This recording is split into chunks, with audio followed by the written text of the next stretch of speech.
Hey everybody, how's it going?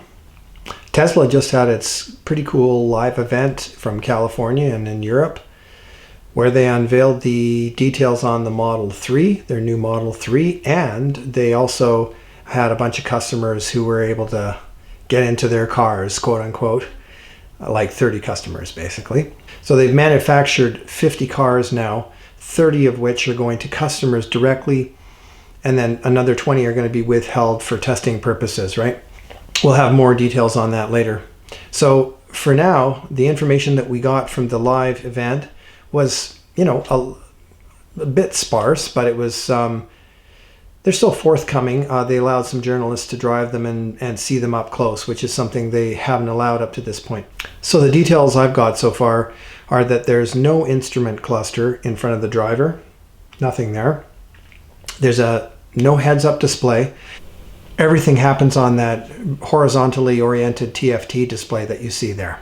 If you'll notice, there's no normal radio and ventilation controls that you would normally see in a car, not existing in these things.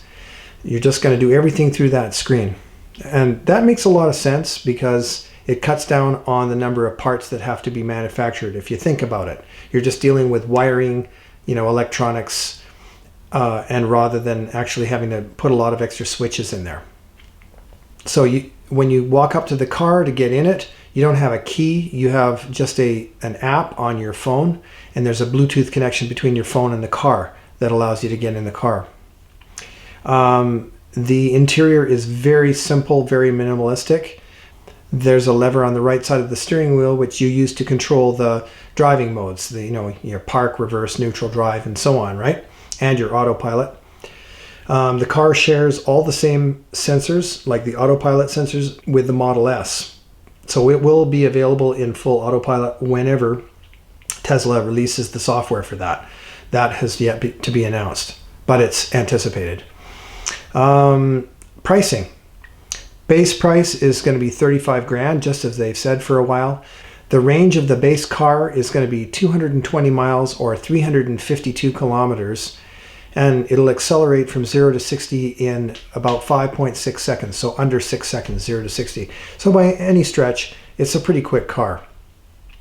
Most people will find that completely adequate. There's a long range version that is supposed to go 310 miles or 496 kilometers. That is a big deal, by the way. And it'll do 0 to 60 in about 5.1 seconds. That costs about $44,000 US, which should translate into something like $55K in Canadian dollars. So let's look at the more expensive unit. And we're not talking about dual motor cars yet. They do not have a D version of any of this available right now. They're going to roll that out at a later date. So just for right now, let's look at the pricing. So let's say you take your long range version at $44,000. You add autopilot, which is $5,000, premium package, which includes the glass roof, power front seats, wood trim. That's going to set you back $5,000. Full self-driving, when it comes available, will be about $3,000. So you're looking at about $57,000 US before taxes and incentives and all that, obviously. That translates into roughly 70,000 Canadian. Anyway, I think it's a really interesting launch. I wish Tesla all the success in the world because, as one of the Wired magazine journalist, Jack Stewart, said, this is more or less an automotive tipping point where they're going to become something normal and standard. And as the years progress, as we go through 2017 to the 2020s, I predict you'll see these things more and more as a basically mundane automotive choice for a lot of people, a mainstream automotive choice for people. It won't be radical or unusual, just like hybrid cars and trucks are now, right? Hybrid SUVs, well, they're all over the place, right? Nobody bats an eyelash about that. And I think in a few years we'll be in the same sort of situation with electric cars where they're just a normal thing. A lot of people have them, a lot of people use them, blah, blah, blah, right? If they have a couple of cars, maybe one is an electric. Maybe they have, gas-powered car for longer trips or whatever. I think this is the way it's going. You know, if you're looking at that long range model with a range of 310 to 310 miles or 500 kilometers, you can go a lot of places with 310 miles in one go, right?